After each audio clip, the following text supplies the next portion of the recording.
आज की हमारी कहानी है सोने की चिड़िया। ये एक परी कहानी है।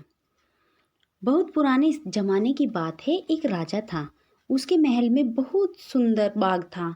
बाग में तरह तरह के फूलों के पौधे और अनेक प्रकार के मीठे फलों के पेड़ थे।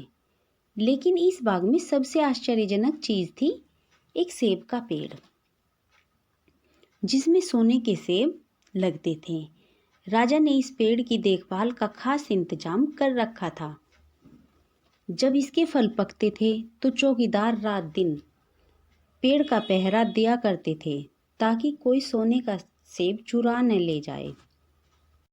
लेकिन एक दिन की बात है कि बाग के माली ने जब सोने के सेबों को गिना तो उनमें से एक सेब गायब था। उसने दौड़कर राजा को खबर दी। राजा फौरन बाग में पहुंचा। उसे यह देखकर बड़ा आश्चर्य हुआ कि देखभाल का इतना पक्का इंतजाम होने के बावजूद भी एक सेब किसी ने चुरा लिया। उसने ऐलान किया कि कोई सोने के सेब को चुराने वाले चोर का पता देगा, उसे इनाम दिया जाएगा। सबसे बड़े राजकुमार ने राजा से कहा कि रात में वह पहरा देगा और चोर को पकड़ने की कोशिश करेगा। राजा ने उसको इसकी इजाज़त दे दी। बड़ा राजकुमार रात में पहरा देने लगा, लेकिन 2 घंटे बाद ही उसे नींद आ गई और वह सो गया। सुबह उठकर जब उसने सेबों को गिना तो वह यह देखकर चकित रह गया कि रात भर में एक और सेब गायब हो गया था। इसके बाद दूसरी रात को मंझले राजकुमार ने पहरा देने का काम संभाला। उसे भी नींद आ गई और तीसरा सेब चोरी हो गया। राजा बहुत चिंतित था। राज दरबारियों की भी समझ में नहीं आ पा रहा था कि क्या किया जाए। सब लोग उदास बैठे थे कि इतने में सबसे छोटा राजकुमार आया और उसने कहा कि आज की रात पहरा मैं दूंगा और चोर को पकड़ूंगा। राजा इस राजकुमार से खुश नहीं रहता था। वह उसे मूर्ख भी मानता था। उसने उसे डांटते हुए कहा, तुम क्या समझते हो? क्या तुम्हें इसमें सफलता मिलेगी? तुमसे बड़े और तुमसे ज़्यादा समझदार दोनों राजकुमार इस काम में असफल हो चुके हैं। तुम जाओ, अपना काम करो। लेकिन छोटा राजकुमार नहीं माना। उसने राजा से प्रार्थना की कि उसे एक मौका जरूर दे दिया जाए।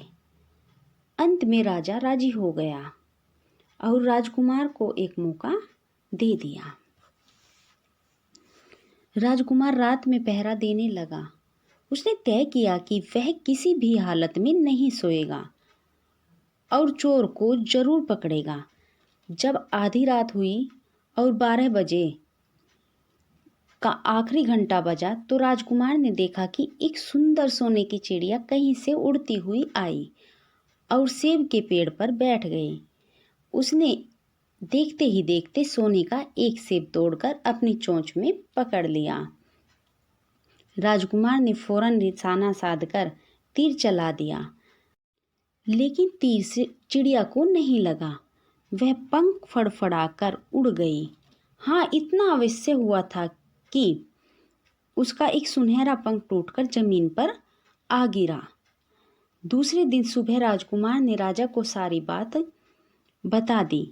वह सोने का पंख उनके सामने रख दिया। पंख इतना सुंदर और इतना कीमती था कि राजा उसे देखता ही रह गया। उसने कहा, अगर उस चिड़िया का एक पंख इतना सुंदर है तो वह पूरी चिड़िया कितनी सुंदर होगी। मैं चाहता हूं कि उस चिड़िया को कोई पकड़ लाए। सबसे पहले बड़ा राजकुमार इस काम के लिए रवाना हुआ। चलते चलते वह जंगल में पहुंचा। वहां उसने एक लोमड़ी को एक पेड़ के नीचे आराम करते हुए देखा। राजकुमार ने मौका देखकर तीर अपने धनुष पर चढ़ा लिया। वह तीर छोड़ने ही जा रहा था कि लोमड़ी ने चिल्लाकर कहा, राजकुमार, मुझे मत मारो। मुझे पता है कि तुम सोने की चिड़िया की खोज में निकले हो। तुम मेरी राय मानो तो तुम्हारा काम जल्दी ही पूरा हो जाएगा। तुम इसी रास्ते से सीधे चले जाओ। शाम होने पर तुम एक गांव में पहुंचोगे वहां तुम्हें आमने सामने दो सराय मिलेगी। एक सराय खूब सजी सजाई और सुंदर सी होगी, लेकिन तुम उसमें मत ठहरना। तुम उसके सामने वाली दूसरी सराय में ठहरना, जो बहुत मामूली और देखने में भी भद्दी सी होगी। ऐसा करने पर तुम्हारा काम आसानी से पूरा हो जाएगा। लोमड़ी की बात सुनकर राजकुमार को हंसी आ गई। उसने डांट कर कहा, भाग जा यहाँ से, मुझे तुम्हारी सलाह की जरूरत नहीं है। यह कहकर उसने तीर छोड़ दिया, लेकिन लोमड़ी बहुत चालाक थी, वह बचकर भाग निकली। राजकुमार आगे चलता गया। शाम को जब वह एक गांव में पहुंचा तो उसने देखा कि वहां सड़क के किनारे सचमुच दो सराय थी। उनमें से एक सराय खूब सजी सजाई थी और उसके अंदर से लोगों के नाचने गाने की आवाज़ें आ रही थी। दूसरी सराय भद्दी सी थी और वहाँ अंधेरा घिरा हुआ था। राजकुमार सजी सजाई सराय में ठहर गया।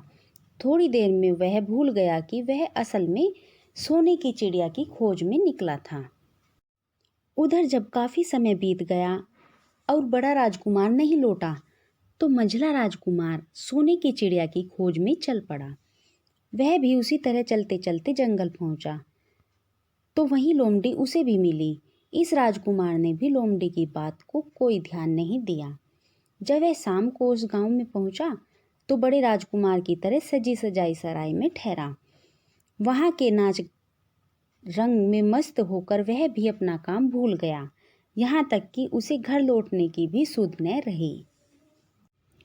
अंत में सबसे छोटे राजकुमार ने राजा से कहा, मैं सोने की चिड़िया की खोज में जाऊंगा। राजा को विश्वास था कि जब उससे बड़े दोनों राजकुमार इस काम में सफल नहीं हुए तो इसे और भी सफलता नहीं मिलेगी, लेकिन उसकी जिद करने पर राजा ने उसे इजाज़त दे दी। छोटा राजकुमार तैयार होकर सोने की चिड़िया की खोज में निकला। जंगल में उसे भी लोमड़ी मिली।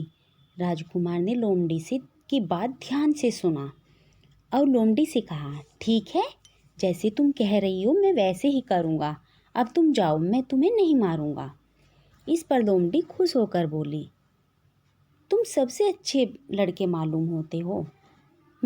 तुमने मेरी बात का मजाक नहीं उड़ाया और मुझ पर तीर भी नहीं चलाया। मैं तुमसे बहुत खुश हूँ और तुम्हारी मदद करूँगी।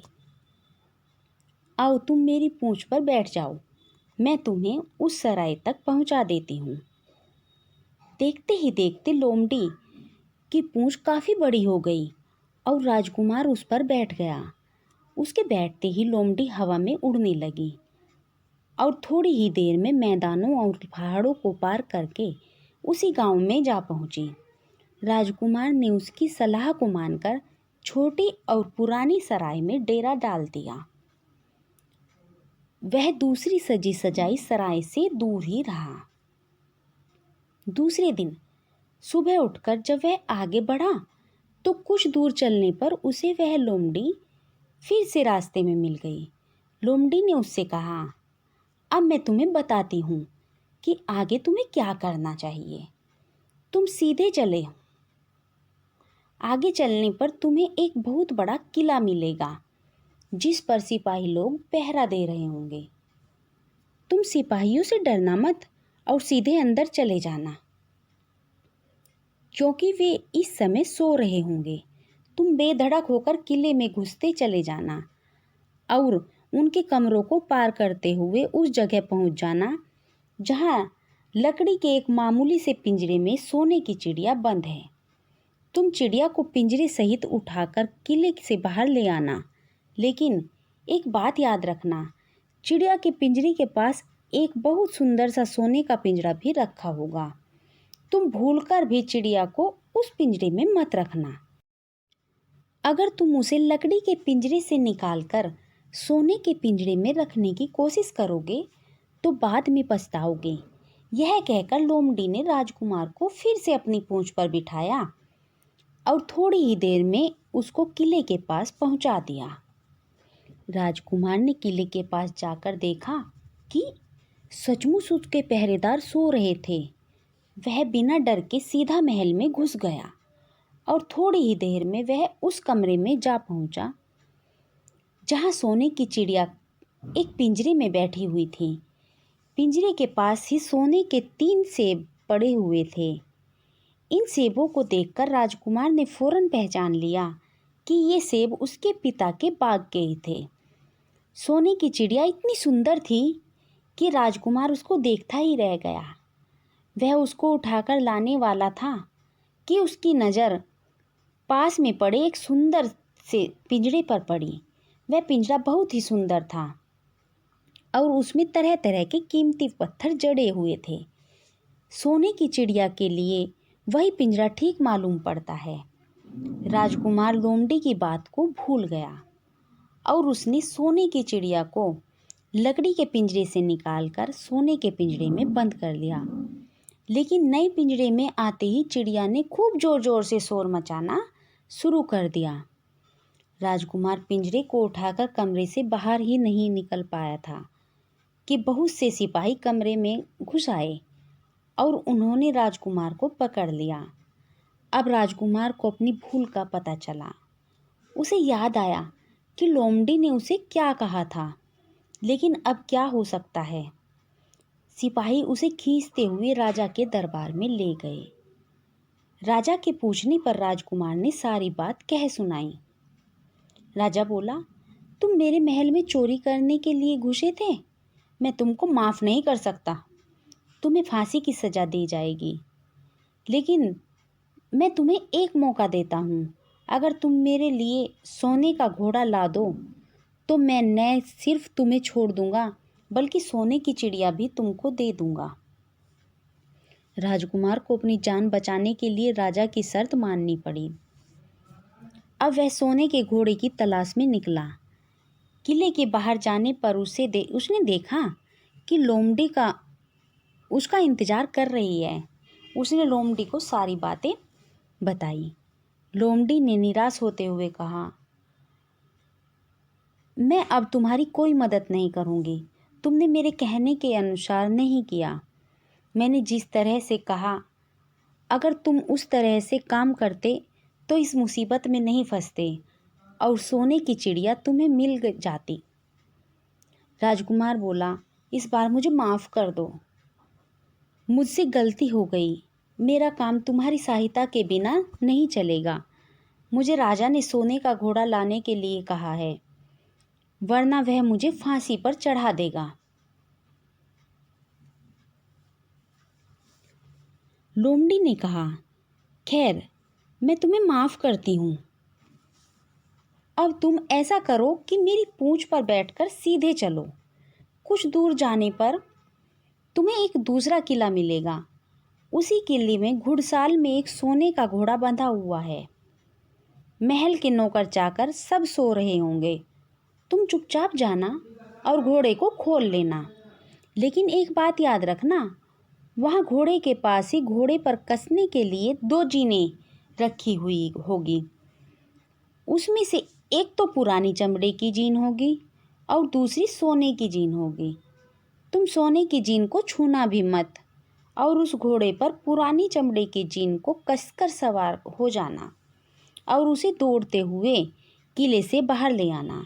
राजकुमार ने वादा किया कि वह ठीक ठाक वैसा ही करेगा। लोमड़ी ने उसको अपनी पूंछ पर बैठाया और कुछ ही देर में वह उसे किले के पास जा पहुंची। किले के पास पहुंचते ही लोमड़ी ने उसे नीचे उतारा और फिर वहां से चली गई। राजकुमार सीधा फाटक से किले में घुस गया। अंदर जाकर उसने देखा कि वहां के सभी नौकर चाकर सोए हुए थे। थोड़ी ही देर में वह किले की घुड़साल में जा पहुंचा। वहां एक बहुत सुंदर सुनहरा घोड़ा बंधा हुआ था। राजकुमार ने पास जाकर देखा कि वह घोड़ा सचमुच सोने का था। ऐसा सुंदर घोड़ा उसने सपने में भी नहीं देखा था। उसने आगे बढ़कर घोड़े को खोल लिया। जब वह बाहर निकलने लगा तो उसकी नज़र एक कोने में पड़ी हुई सोने की जीन पर पड़ी। यह जीन बहुत सुंदर थी और उसमें हीरे मोती जड़े हुए थे। उसके पास ही एक फटी पुरानी चमड़े की जीन भी पड़ी हुई थी। इतनी सुंदर घोड़े को पुरानी चमड़े की जीन में कसना राजकुमार को अच्छा नहीं लगा। उसने सोने की जीन उठा ली और घोड़े पर कसना शुरू कर दिया। इतने में घोड़ा जोर जोर से हिनहिना उठा। किले के नौकर चाकर जाग गए। थोड़ी ही देर में राजकुमार को पकड़ लिया गया।